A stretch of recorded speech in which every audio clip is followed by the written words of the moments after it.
Je, umeshawahi kujiuliza ni nani anafaa kuitwa mfalme halali wa soka?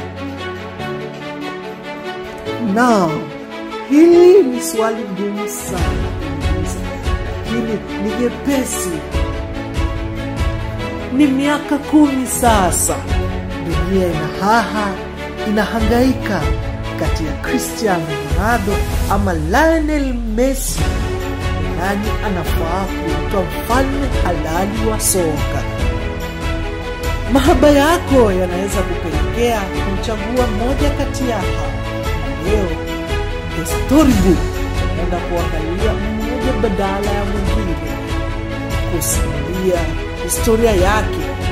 Tupe maoni yako, ni nani anafaa kuitwa mfalme halali wa soka?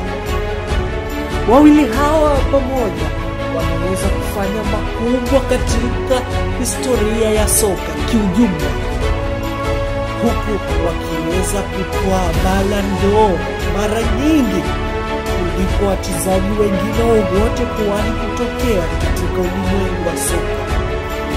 Cristiano Ronaldo anashikilia rekodi ya kuwa mfungaji bora katika ligi kuu barani Ulaya maarufu kama UEFA Champions League UCL. Anashikilia pia rekodi ya kuwa mchezaji mwenye